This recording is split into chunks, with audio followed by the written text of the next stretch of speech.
ये जो वोट हुआ है, ये बंगाल की जनता ने तृणमूल के विरोध में वोट दिया है। इसका कोई रोक ढोक नहीं है, कोई नाटक इसको लेके नहीं कर सकते। जनता ने तृणमूल के खिलाफ वोट किया है। पर यह भी सच है कि तृणमूल को 41% वोट मिला है और भाजपा के साथ तृणमूल का फर्क सिर्फ 32 लाख वोट का है। पर जितना भी वोट तृणमूल को मिला है सिर्फ दीदी के शक्ल पे मिला है। अब हारी क्यों तृणमूल कांग्रेस? नुकसान नहीं हुआ, हार गई ना तृणमूल कांग्रेस। हारी क्यों? 3 प्रधान कारण। Number 1 IUPAC. नंबर 1 आईपैक, पिछले 6 महीने ये पार्टी को आईपैक चला रहा है। बच्चे लड़के दूसरे राज्य के वो सांसदों को, विधायकों को, हम लोगों को सिखा रहे हैं कि क्या करना है, क्या बोलना है। वो हमें मैसेज भेज रहे हैं कि शुभेंदु अधिकारी को ऐसे गाली दो, उनके पापा का नाम लेके गाली गुप्ता करो। आईपैक के लोग। मेरा व्यक्तिगत आपको कहानी बता रहा हूँ। प्रतीक जैन से मैं मिला, मेरा टिकट कंफर्म हो गया था डेबरा, पश्चिम मेदिनीपुर। गोदरेज वाटर साइड में उनका ऑफिस है। उनके ऑफिस से मैं निकला, उनके ऑफिस के बाहर ही दूसरा एक अर्जुन बोल के कोई व्यक्ति है, उसका ऑफिस है। वो शायद मेरे पे डिफेमेशन केस भी कर सकता है क्योंकि कोई प्रमाण नहीं है। उसने मेरे को बोला टिकट चाहिए तो 50 लाख देना पड़ेगा। मैंने पार्टी को भी नहीं बोला, डर के वजह से, क्योंकि इतने आईपैक ही तो चला रहा है सब, किसको बोलूँ? क्योंकि तब एक लड़का जो पढ़ा लिखा लड़का है, जो विदेश से डिग्री करके आया है, जो कोई राजनीतिक परिवार का लड़का नहीं है। मेरे माँ बाप तो कोई पॉलिटिशियन नहीं, MP MLA नहीं है कि हमको ऐसे ही मिल जाएगा विरासत में टिकट। मेहनत करके इस जगह तक पहुंचा था। मैं घर पे आके मेरी माँ को, मेरी बीवी को बोला ये बात, उन्होंने अपना जेवर मेरे हाथ पे रख दिया। मैं सोचा उसको बेच के टिकट लूंगा। माँ काली ने बचा लिया। अगला दिन मेरे को लगा ये गलत हो रहा है, मैंने उनको जेवर वापस कर दिया, नहीं तो घर पे क्या मुंह दिखाता। नहीं दे पाया पैसा। मेरे को प्रतीक जैन जी ने फिर बुलाया, बोल के, प्रतीक जैन ने कभी पैसा नहीं मांगा, झूठ नहीं बोलूँगा। उन्होंने बोला कि अभी प्रोटोकॉल फॉलो करना है। और मैं आपको तथ्य देके बोल रहा हूँ, उस टाइम घाटाल सांगठनिक जिला पश्चिम मेदिनीपुर डेबरा जिसके अंडर पड़ता है, उसका प्रेसिडेंट श्री अजीत माइती, जो मल्टीपल टाइम MLA रहे, उन्होंने अपने लेटर हेड में डेबरा में मेरा नाम, सिर्फ एक नाम, 2-3 भी नहीं, एक नाम उन्होंने खुद दीदी के हाथ में 99 में जाके दिया। वो लेटर हेड का फोटो उन्होंने व्हाट्सएप में श्री अभिषेक बैनर्जी और श्री प्रतीक जैन को भेजा। और उसके बाद मैंने पैसे, क्योंकि मेरे पास पैसे तो है नहीं, मैं विधायक और सांसद तो हूँ नहीं कि बहुत कमा के बैठा हूँ। तो 17 मार्च को जब कैंडिडेट लिस्ट निकला, मैं देखा किसी और का नाम निकल गया।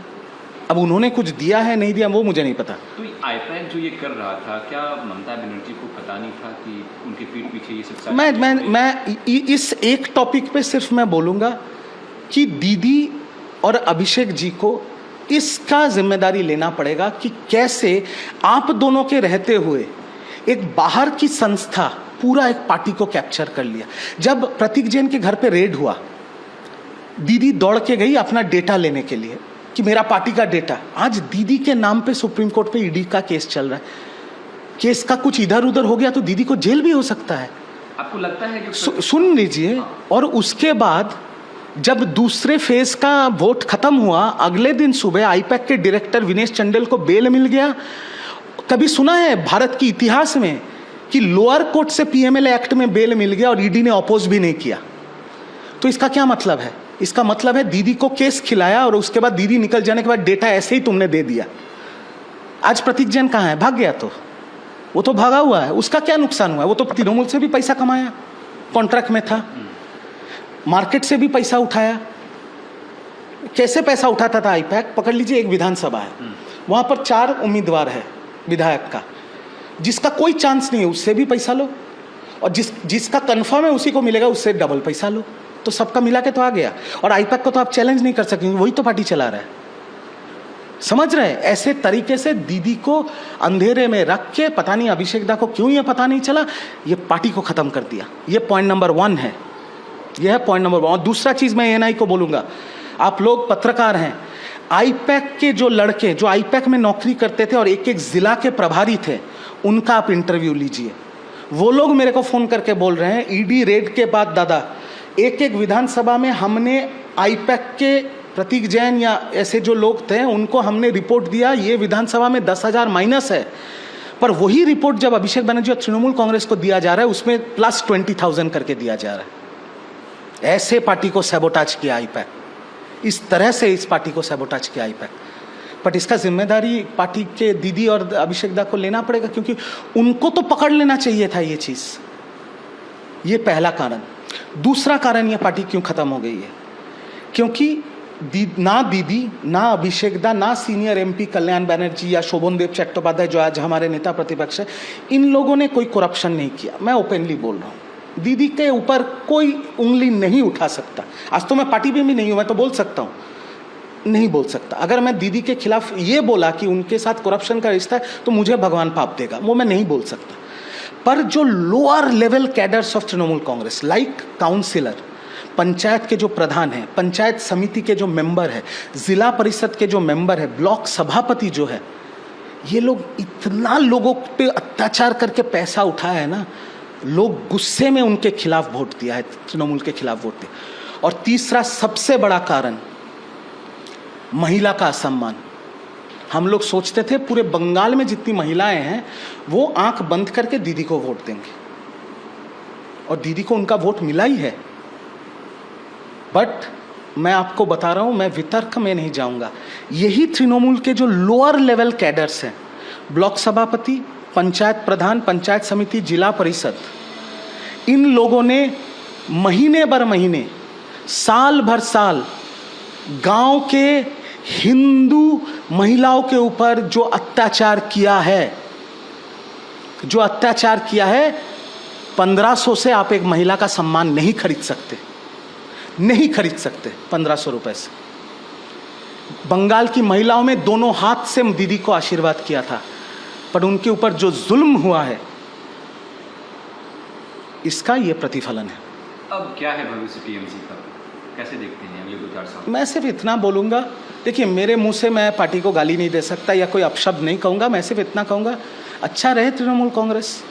दीदी की मैं दीर्घायु कामना करता हूँ, मतलब मैं भगवान से प्रार्थना करूँगा दीदी का 500 साल की उम्र हो।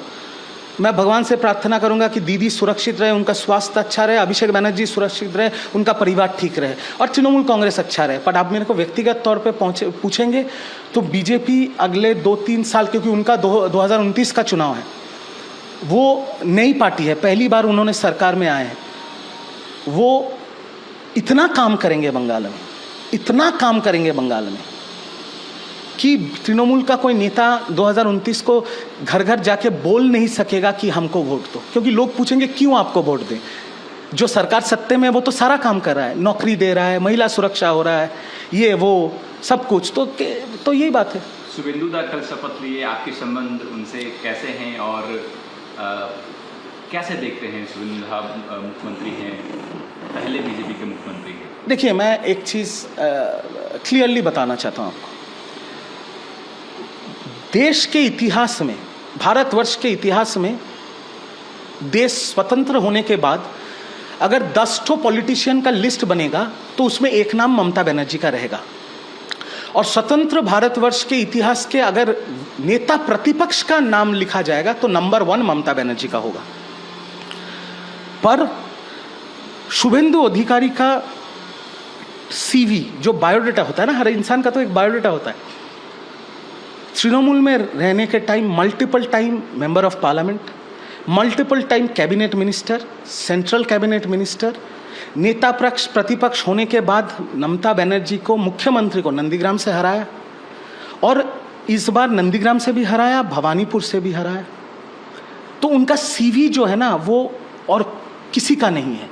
और जिस राज्य में 3 बार की मुख्यमंत्री ममता बनर्जी है, उनके बाद अगर इस राज्य में किसी का उस चेयर पे बैठने का हुनर या अधिकार है तो वो शुभेंदु अधिकारी है, और कोई नहीं है, कोई उनके आसपास भी नहीं है।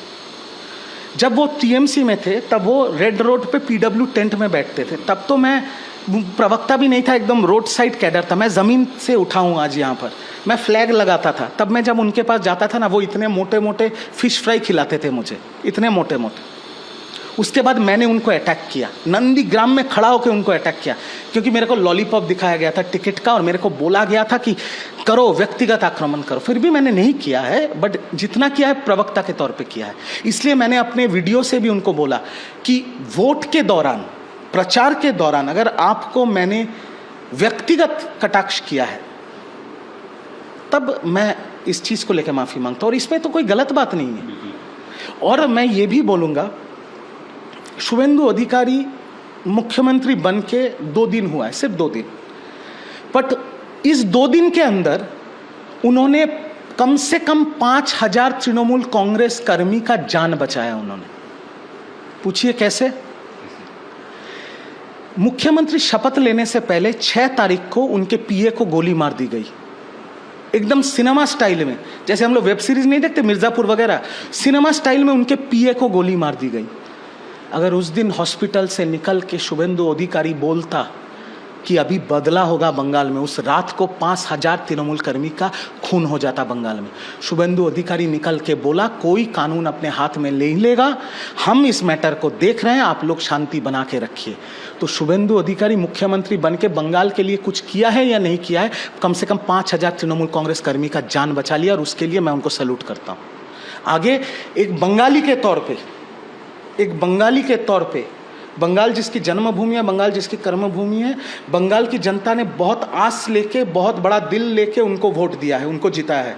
अब हम भी नज़र रखेंगे कि वो अपनी वादा को निभाते हैं कि नहीं, वो हिंसा को बंगाल में रोकते हैं कि नहीं, वो औरतों की सुरक्षा देते हैं कि नहीं, वो गुंडों को जेल में डालते हैं कि नहीं। अगर वो नहीं करेंगे तो मैं तो अभी तृणमूल में नहीं हूँ, बट एक बंगाली होने के नाते मैं वो प्रश्न भी उनसे करूँगा, क्योंकि आज वो बीजेपी के नेता नहीं है, वो बंगाल के मुख्यमंत्री हैं, मेरे भी मुख्यमंत्री हैं, आपके भी मुख्यमंत्री हैं। আমাদের ভিডিও ভালো লাগলে লাইক এবং শেয়ার করুন, কমেন্ট সেকশনে গিয়ে জানান আপনাদের মতামত। আরো ভিডিও পেতে আমাদের চ্যানেল সাবস্ক্রাইব করুন এবং প্রতি মুহূর্তে খবরের আপডেট পেতে প্রেস করুন বেল আইকন।